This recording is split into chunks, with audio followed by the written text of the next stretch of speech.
বর্তমানে একজন বক্তা তিনি বক্তব্য দিতে যেয়ে বলেছেন যে আল্লাহর ধন রাসূলকে দিয়া আল্লাহ গেছেন গায়েব হইয়া। আল্লাহর ধন কাকে দিয়া? আল্লাহর ধন রাসূলকে দিয়া আল্লাহ গেছেন কি গায়েব হইয়া। তারপরে রসুলের ধন খাজারে দিয়া রসুলে গেছেন কিন্তু গায়েব হইয়া। ঠিক না? ঠিক। এই যে শব্দগুলো আল্লাহর সাথে, এটা বড় শিরক কিনা জোরে বলেন।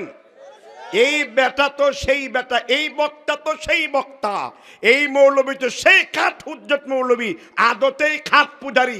সকালে মাজার পূজা, বিকালেও মাজার পূজা, রাতেও মাজার পূজা। এই সমস্ত বক্তার কারণে বাংলাদেশে মাজার পূজা তৈরি হয়। ঠিক কিনা বলুন? আল্লাহ সম্পর্কে কত বড় কুফরি কথাবার্তা। আর আমার আল্লাহ রাব্বুল আলামিন কোরআনুল কারীমের ভিতরে তিনি বলেছেন, আল্লাহ রাব্বুল আলামিন কোরআনুল কারীম সূরা হাদীদ ৩ নম্বর আয়াতে বলেছেন, হুয়াল আউয়ালু ওয়াল আখিরু ওয়াদ যাহিরু ওয়াল বাতিনু। আল্লাহ প্রথম, আল্লাহ শেষ, আল্লাহ প্রকাশ, আল্লাহ হলেন গুপ্ত। এই জন্য আল্লাহ প্রথমেও আছেন, শেষেও আছেন, প্রকাশেও আছেন, গোপনেও আছেন। আল্লাহ রাব্বুল আলামিনের ধন কখনো খারাপ, কখনো খালি হয় না। আল্লাহ বলছেন, ও পৃথিবীর মানুষেরা, আমি আল্লাহ হলাম গনি, আমি আল্লাহ হলাম ধনভাণ্ডারের মালিক, আমি আল্লাহর মতন ধনী কেউ না। ও আনতুমুল ফুকারা, আর তোমরা পৃথিবীর মানুষ আর জিনেরা তোমরা সব হলো ফকিরের দল। আমি আল্লাহর একটা গুণবাচক নাম হলো আমি আল্লাহ হলাম গনি, আমি আল্লাহ হলাম সব থেকে বেশি ধনী। আর তোরা হলো আনতুমুল ফুকারা, তোরা সবগুলা হলো ফকিরের দল। এই জন্য আল্লাহর ধন রসুলকে দিয়া আল্লাহ গেছেন খালি হয়ে, আল্লাহ উদাও হয়ে। এই কথা বলার দ্বারা শিরক আছে না নাই?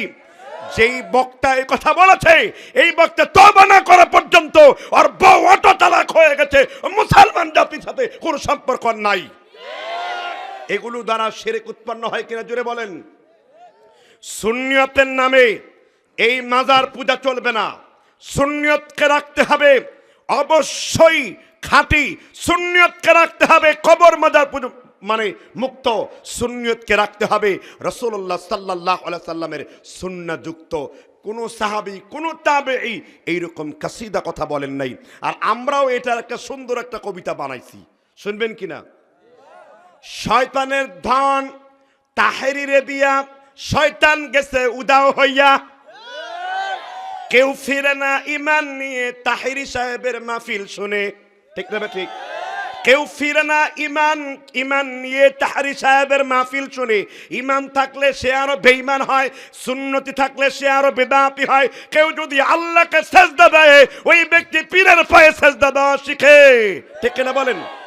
এজন্য আমি একটি কথা সুস্পষ্ট করে বলতে চাই, এই মৌলবীরা আল্লাহ সম্পর্কে ইজ্জত দিতে জানে না।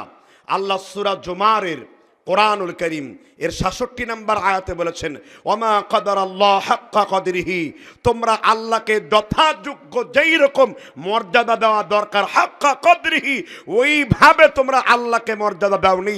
এই জন্য কোনো ব্যক্তিকে গরিবে নামাজ বলা, খাজা মঈনুদ্দিন চিশতি তিনি আল্লাহর একজন ওয়ালি ছিলেন, কোনো সন্দেহ নাই।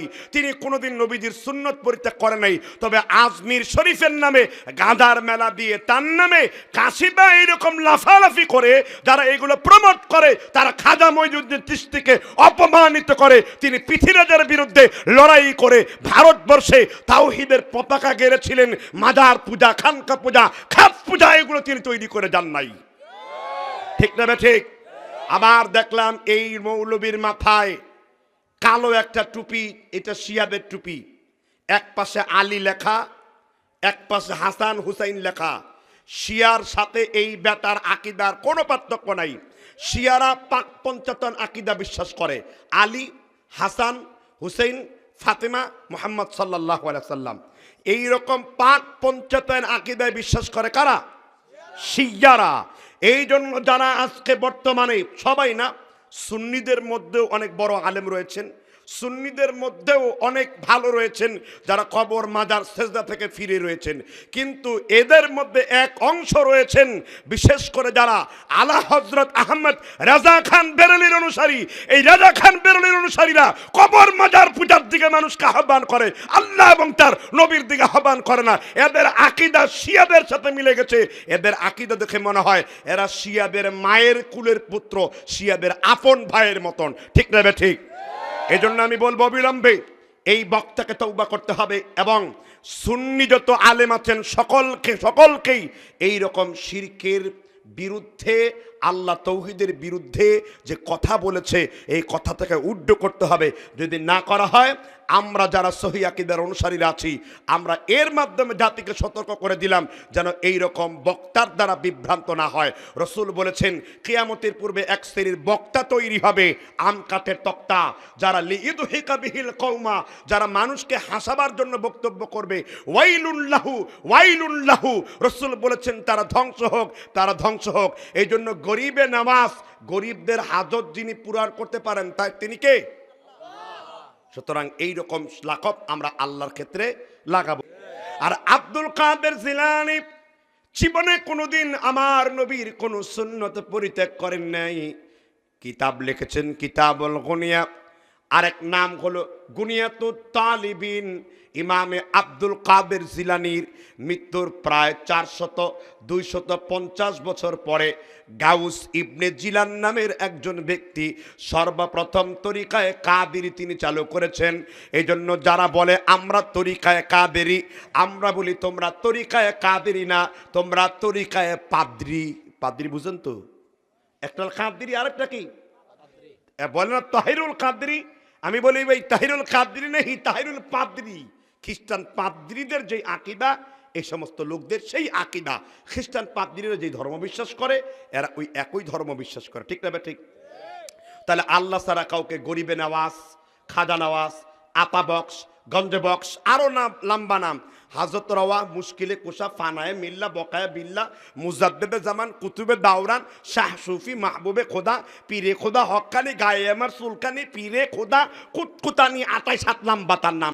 তার নাম কি? যালিকাল কিতাবু লা রাইবা ফীহি হুদাল লিল মুত্তাকিন।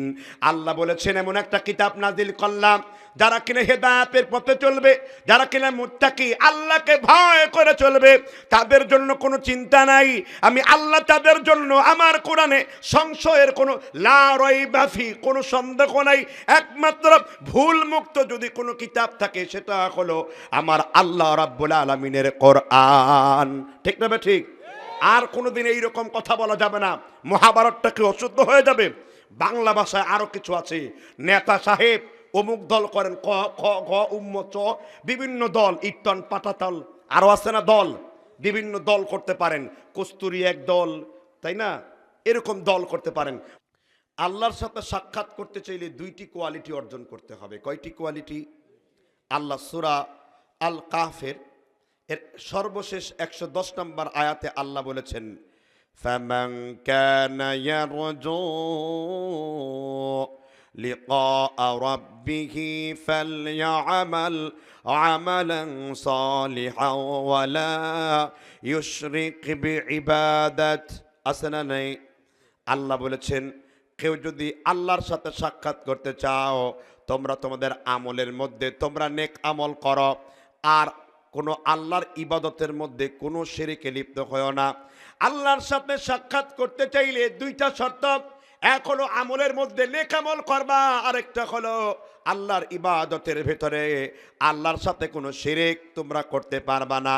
তোমরা যদি এই 2টা আমল, 2টা কর্মসূচি পালন করতে পারো, ওয়ালা ইউশরিক বিইবাদাতি রাব্বিহি আহাদা, আর যদি ইবাদতে আল্লাহর সাথে শিরকে লিপ্ত না হও, আল্লাহ বলেছেন ওই বান্দার সাথে আমি আল্লাহ নিজেই সাক্ষাৎ করব। কার সাথে সাক্ষাৎ হবে? আল্লাহর সাথে সাক্ষাৎ হবে। শর্ত হলো কি? শিরক মুক্ত ইবাদত করতে হবে। সূরা মায়েদার 5 নম্বর সূরার 5 নম্বর আয়াতেও আল্লাহ বলেছেন, ফামান ইয়াকফুর বিল ঈমান فقد حبط عمله وهو في الآخرة من الخاسرين। আল্লাহ তাআলা বলেছেন কেউ যদি তার ইবাদতের সাথে বিন্দু পরিমাণ শিরকে লিপ্ত হয় তাহলে আল্লাহ তাআলা তার সমস্ত আমলগুলোকে কি করে দিবেন? নষ্ট করে দিবেন। কার ওয়াদা? জোরে বলেন কার ওয়াদা? কিন্তু এই যে আদম সন্তান মুসলমানের বাচ্চারা তারা কি শিরিক করে? রাসূল বলেছেন করে। কে বলেছেন? উদাহরণ দেব যে কিভাবে আদম সন্তানের মধ্যে শিরিক ঢোকে। আল্লাহর নবী বলেছেন অন্ধকার রাত্রিতে ছোট্ট একটা পিপিলিকা মানুষের শরীরে চললে যেমন মানুষ টের পায় না, এর থেকে অত্যন্ত সূক্ষ্মাতি সূক্ষ্ম অত্যন্ত ভয়ানকভাবে শিরকগুলো মানুষের ভিতরে প্রবেশ করে। আর আল্লাহর নবী বলেছেন হাদিস সহিহ বুখারী 2 নম্বর খণ্ড 6033 নম্বর হাদিস, আল্লাহর নবী মুহাম্মদ রাসূলুল্লাহ বলেছেন ওয়া আন সাউবান রাদিয়াল্লাহু আনহু قال قال রাসূলুল্লাহ। একজনও বললেন না বিশ্ব বেয়াদবের খাতায় নাম লিখছেন নাকি? قال রাসূলুল্লাহ।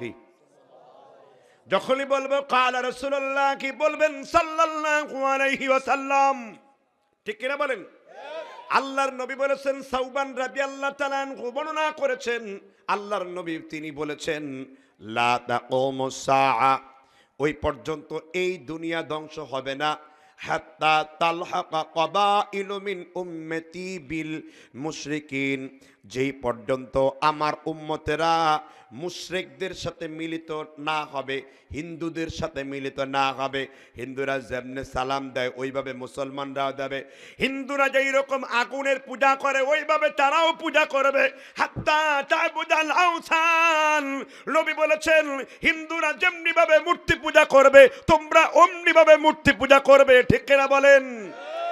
নবী বলেছেন তোমরা হিন্দুদের মতন হাত্তা তা'বুদাল আওসান, শেষ পর্যন্ত তোমরা মুশরিকদের মতন মূর্তি পূজা করবে। কি পূজা করবে? তাহলে 1 নাম্বার শিরক দিয়ে শুরু করি। 1 নাম্বার শিরক হলো কি করা? মূর্তি পূজা নিমজ্জিত হওয়া। সন্দেহ আছে? এই শিরক হলো সেই শিরক, এই মূর্তি পূজা করতে যে জাতি মূর্তির পক্ষ অবলম্বন করেছে তারা এই জমিন থেকে তারা তাদের ক্ষমতা হারিয়েছে, তারা লাঞ্ছিত অপমানিত হয়ে এই জমিনে ধুলায় মিশে গেছে। ঠিক কিনা বলুন? আমরা মুসলমান, আমাদের সাথে বিদআত এবং শিরকের কোনো সম্পর্ক নেই। আল্লাহর হাবিব মুহাম্মদ রাসূলুল্লাহ বলেছেন, হাদিসটি সহিহ বুখারী কিতাবুল ঈমান 1 নম্বর খণ্ড 96 নম্বর পৃষ্ঠা 1244 নম্বর হাদিস, লেবাননের বৈরুতের সাপ আরবি। আল্লাহর নবী বলেছেন ওয়া আন আব্দুল্লাহ ইবনে মাসউদ রাদিয়াল্লাহু আন সামি'তু রাসূলুল্লাহি সাল্লাল্লাহু আলাইহি ওয়াসাল্লাম ইয়াকাল, আব্দুল্লাহ ইবনে মাসউদ রাদিয়াল্লাহু তাআলা আনহু বলেছেন আল্লাহর নবী মুহাম্মদ রাসূলুল্লাহ সাল্লাল্লাহু আলাইহি ওয়াসাল্লাম তিনি বলেছেন, আল্লাহর নবীকে বলতে শুনেছি ইন্না আশাদ্দান নাসি আযাবান ইনদাল্লাহিল মুসাওয়িরুন, সবথেকে বেশি কবরের আযাব তাকে দেওয়া হবে যে ব্যক্তি মূর্তি কিংবা ছবি তৈরি করবে। সবথেকে বেশি কবরের আযাব তাকে দেওয়া হবে। ইন্না আশাদ্দান নাসি আযাবান ইনদাল্লাহিল মুসাওয়িরুন, সবথেকে বেশি কবরের আযাব তাকে দেওয়া হবে যে ব্যক্তি ছবি কিংবা মূর্তি তৈরি করবে। বলেছেন মুহাম্মদ রাসূলুল্লাহ। যদি গোটা দুনিয়ার সব মানুষ মূর্তি তৈরি করে, ছবি তৈরি করে, নবী যেটা বলেছেন ওটাই ঠিক, কোনো সন্দেহ নাই। আল্লাহর নবী বলেছেন ওমান আযলামু মিম্মান যাহাবা ইয়াখলুকু কা খালকি হাববাতান শাঈরা, কিয়ামতের দিন আল্লাহ বলবেন তোমরা পারলে এই মূর্তির মধ্যে জীবন দাও। তারা বলবে আল্লাহ আমরা তো মানুষের জীবনদাতা নই। আল্লাহ বলেছেন কোন জীবজন্তুতে জীবন দিতে হবে না। হাব্বাতান শাঈরা, তোমরা পারলে জব, ভুট্টা কিংবা সরিষার দানা পরিমাণ কোনো দানা বানাও। আল্লাহ বলেছেন কিয়ামত পর্যন্ত দুনিয়ার সব মানুষ এবং জিনরা মিলে চেষ্টা করলেও আমি আল্লাহর মতন একটা শস্য দানা বানাতে পারবে না। ঠিক না? ঠিক।